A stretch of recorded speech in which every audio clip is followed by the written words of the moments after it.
Welcome to the Growth Series podcast, where we explore how smart systems, great leadership, and the right technology help businesses grow faster and work easier. I'm your host, Josh Jackson.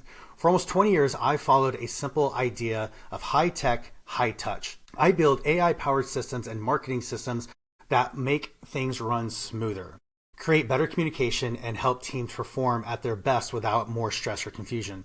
My goal is always the same, is to help great companies scale with clarity, consistency, and confidence. So if you love simplifying growth and building stronger teams, you're in the right place. Today I'm joined by someone who really has a thoughtful approach to leadership development, Terrence Davy. Terrence spent nearly a decade leading teams in the SaaS world before moving into full-time executive coaching, where he now works with founders and senior leaders who want to grow without burning out in the process. What stood out to me in my past conversation with Terrence is how grounded his style is. He focuses on clarity, accountability, and helping leaders build habits that actually last, not quick fixes. He's helped leaders across multiple industries level up their performance in a way that's sustainable and human. Terrence, glad to have you here on the show. Yeah, great to be here. Thanks, Josh. Hey, so when you talk to executives today, what is the number one problem that keeps them up at night? There's a few. I'll try to encapsulate it into one overarching theme. I guess the overarching theme would be that the demands on them, both from a learning and development perspective and also a delivery of metrics perspective, are increasing significantly. And they're being asked to do that with fewer and fewer resources. One of the resources that's being cut is also their time and support in developing the skills and philosophies necessary to execute at this level. And so they're Mm-hmm. just underwater. Folks are just completely underwater right now. Right. I mean, like you said, it seems like they're trying to scale faster, but they ended up burning out. So why is it so hard for high level leaders to grow their company without sacrificing their health or their team's engagement? It's a multifaceted issue, but the thing that is usually happening when people find me is that they've learned in their early days of leadership that just grinding and hitting a problem harder is the way forward. And that can get you pretty far within an organization, putting in more hours, putting in more time, repeating the same patterns and technical solutions that you found in the past. But when you're asked to adapt to an environment that's changing so quickly that almost no one can say that they're an expert, and I would say no one can say they understand what's coming next week, next month, or next year. You're forced to adapt to your behaviors and your ways of thinking, and people just don't have the reps in doing that. They're used to applying technical solutions to and applying more hard work.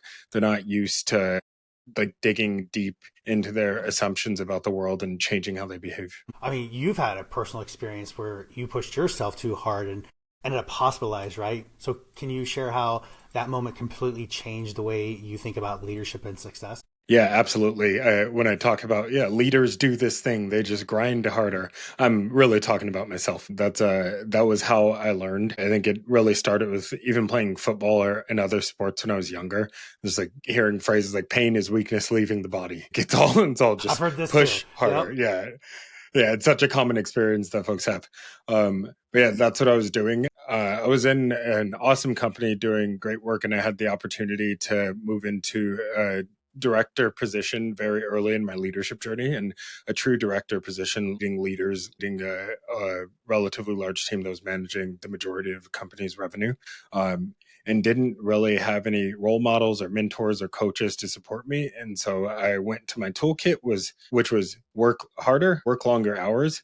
And I just hit it for years. And eventually that led to more success. I ended up at a vice president level. So now leading leaders that are leading leaders. And the pandemic hit, and I can't go into the details of the ask, but I was asked to deliver some pretty significant results with dire consequences if I failed, dire consequences for people around me that I cared about. And so again, go to that tool belt and just hit it even harder.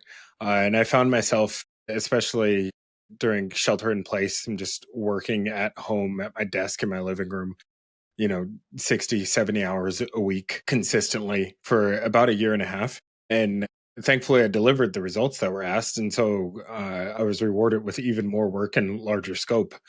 I got into this pattern of just grinding and grinding. And one day I felt a little bit sick. And instead of taking time off like my wife would tell me to do, I just did 2 more 12-hour days in a row. And ended up hospitalized after a ton of tests. All they could come up with is that I had some stress related illness, and they didn't know what it was. And that should be like a threshold moment for me to step into a new way of being, but it wasn't. I was just ready to get out of the hospital and get back to work. Luckily, I had damaged my esophagus while I was in the hospital, so Mm, I then couldn't speak for the next 2 weeks. I'm like, all right, maybe now I'll stop and think about what I've done and how I got into this situation. right. Yeah, I yeah. So mean, that the people who say, oh, they wear like a badge of honor. I grind harder. I get up at 4:30 in the morning. I work 12-hour days. And they're like so proud of it. I'm like, gosh, I'm like, I don't say it to them because I don't make a few people feel bad. In my mind, I'm like, gosh, that sucks. Like, how yeah. long can you do that for? Yeah, it's like, are you sure that's what you want to be doing? And have you even imagined what it would look like to do things differently? Yeah, like, have you imagined what your life could look like if you just took a different perspective? And I laugh at when you said, I haven't heard that phrase in so long. Like, yeah, I played football like you, and I've heard it like, what'd you say? How'd you say it? Pain is Weakness, weakness leaving the body. pain is weakness leaving the body. And that sounds great when you're 18 years old. And it's probably true. Like, you need to, toughen up a little bit. But when you're 40, 35, 40, 50 years old, I'm so sorry. That's not how it should be. Not at all. Yeah, and the biggest takeaway I have from that pain is weakness leaving the body, and like the impact that that has on you is, as a leader, it kind of disconnects you from your intuition. Like, instead of paying attention to more subtle things that are happening in your body, you're just trying to push harder, and it kills your ability to innovate and be creative. Yeah, going back to that story, like that's where I landed after a couple weeks of not being able to talk. I was like, all right, I need to still deliver results. That's super important to me. Like, at that time, and probably still now, I just haven't thought about it much. Delivering results was a part of my identity. So if I'm not delivering results and performing well, I actually don't really know who I am. And so that was really important to me. But the other thing was, I can't be in a hospital bed, and not speaking for a couple of weeks. I'm not happy right now. And so how can I do both? How can I deliver results and like stay balanced and healthy? And so that's what I set out to do. I started working with an executive coach for a couple of years, and the whole focus was on two things: figuring out what are the skills that I need to move to a higher level to make the job that I'm doing feel easy, like feel as if I'm working from a level above. And from that to, like, how can I create an environment and create leaders around me that can do the same thing, bring Yeah. everyone up to a higher level of operation and a higher level of mental complexity. Yeah. So when I think of the word like sustainable leadership, I think like leaders achieving greater results without sacrificing well being. So, how do you help those leaders achieve those kind of results? Yeah, usually when people find me, again, they're locked into these old patterns. And the first step is helping them gain some distance from their old patterns. Typically what folks are lacking is a perspective or the idea and reality that they can do it a different way and that there are people that are doing it a different way. And by the time folks find me, they've typically hit that threshold moment where they can no longer ignore all of the subtle signs that are happening that things aren't working the way that they should be. And so, yeah, helping them gain some perspective on what their actual leadership patterns are. Gosh, when a person hits that level, like you said, your story exactly, you were hospitalized, right, for this. I've heard of executives that have been reached burnout that they can't get out of bed. They didn't go to the hospital, but they still can't get out of bed. I myself, stress. I had so much stress I put on myself that I gave myself shingles. And that's the most painful experience. I mean, I wasn't in the hospital by any means, but still, it was a really painful experience and an eye opener. So I would love for you to tell me, or all those people listening, they haven't reached that point yet, which is good. But what are the symptoms? What are the markers that they should be paying attention to in their life so they don't hit that? They can start doing stuff today. Yeah, I'm so glad you said that, because that has been my focus recently. Like, I want to find people and connect with people before they hit that point, because when you hit that point, you're in pain and your life is in a worse space, and it's not necessary to hit that point to change the way that you lead and perform. Mm-hmm. Some of the markers to look out for are how much time are you spending doing activities that actually fill your cup and are fulfilling for you.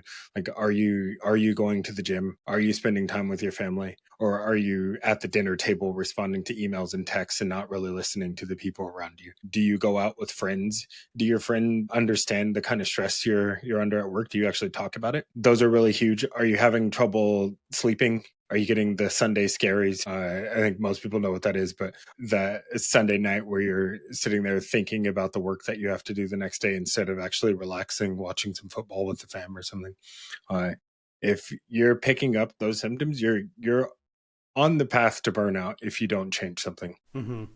Yeah. So then talk to me a little bit about accountability. Just, on our previous chat, we kind of touched on it. So I'd love to know um, what does that look like and how can teams actually embrace that? And what does that look like in a real company with accountability? But I'll first start by saying that accountability to me means having ownership over outcomes as opposed to ownership over tasks. And that's a key difference because ownership over tasks, like, yeah, that's kind of a binary thing. You either did the thing or you didn't do the thing. Ownership over outcomes means that you're accepting responsibility for things that are out of your control. Because as you know, you can do all of the right things and have some external factor come by and like completely crush your goal. But to be accountable means that you're taking ownership regardless of what actually impacted the outcome. So the way that looks in an organization is that at every single level, individuals understand what's expected to them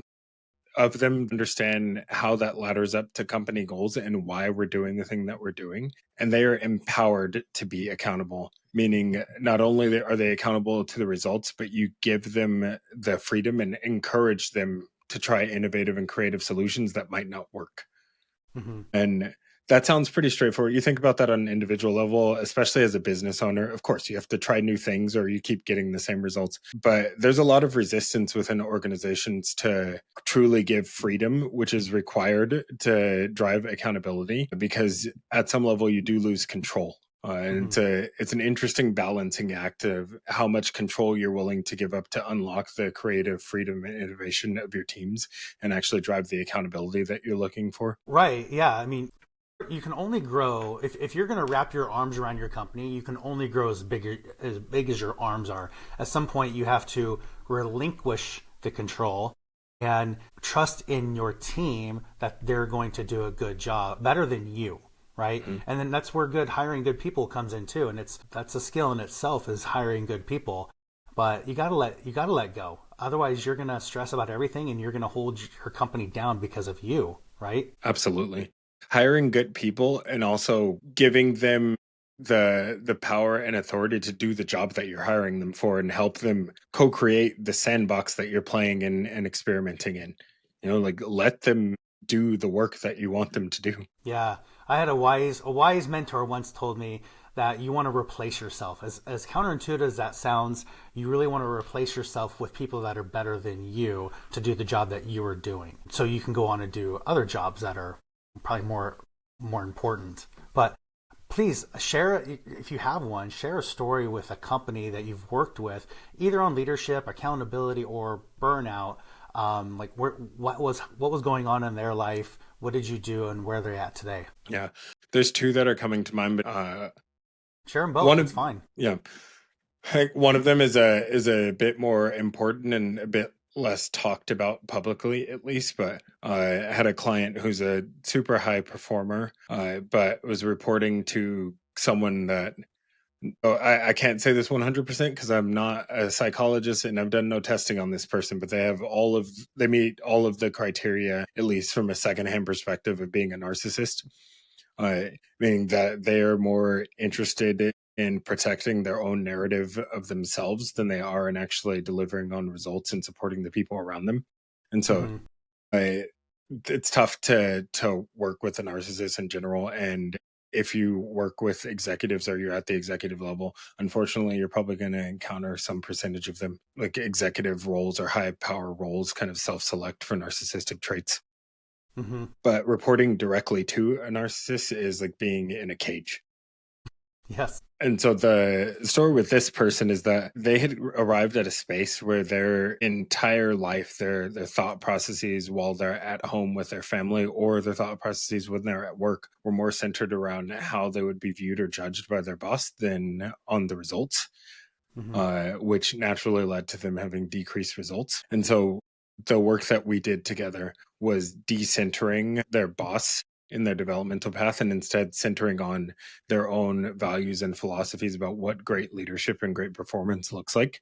Hmm. Uh, it takes a long time because they still have to deal with this person on a day-to-day basis. They don't want to leave the organization, but changing their source of motivation from extrinsically focused to intrinsically focused has allowed them to gain a little space from that story. Hmm. And I would say definitely pulled them back from the edge of burnout and I would say fully freaking out to actually having a bird's eye view of their life and the work that they're doing and the return to performing at a high level. Yeah. So, I mean, we could talk for a long time on this because I'm thoroughly, I thoroughly love this subject because I lived it myself, and I wish I had have had someone like step in and talk to me about this before I had to go through it myself. But I have a couple more questions I want to ask you, and then we'll wrap up, and then I want you to share where people can get a hold of you and learn more about this if they have questions. But so my second to last question is, what is the best piece of business advice you have ever received? Yeah, there's again a couple that come to mind, but only a couple. It's surprising how much poor business advice you get. Yeah, but the one that sticks out to me, and I heard this from three separate leaders, all of them chief revenue officers, which will make a little bit of sense once you hear what the advice is. But it's setting your goal as getting more failures. If Mm, you understand that you're going to have say a 20 to 30% close rate, that means you close say 1 out of 5 deals. If you mm-hmm, can find those 4 deals that are not good fits as quickly as possible, then you find the fifth deal faster. And so it's this idea of gaining a new perspective on what failure is. And it's like it's a requirement to actually achieve the results that you want. And so don't let it stop you. Just go and fail and learn and do the next thing. I 100% agree, and you got to fail forward. Don't you learn from your mistakes. Success failure is part of the success equation. It took me a long time to figure this out, and that's probably why I was never good at baseball because I don't know if you fail 7 out of 10 times, you get paid millions of dollars, which still boggles my mind, Yeah. right? So yeah, fail forward, and I completely would agree with that advice. So, and then my last question is if you had a chance to go back and chat with your 15-year-old self today, what would you tell him? I would tell him that you don't have to follow someone else's path. Or actually, I'll edit that a little bit. You get to choose whose path you want to follow. You don't have to be on this conveyor belt. You don't have to have a certain title. You don't need to be working in the like fancy tech industry. You can listen to the things that are actually your biggest drivers and just go towards those. That's awesome. And lastly, where can people find you? Yeah, they can find me on LinkedIn, company profiles proactivity.io, or my name, Terrence Davy. You can find me on Instagram at proactivity.io, and my website, proactivity. Awesome. We will have all of those contact details down in the show notes below. Just click below and we'll have them there. Terrence, thanks for being on today. I hope people find you and take your advice. Thank you, Josh.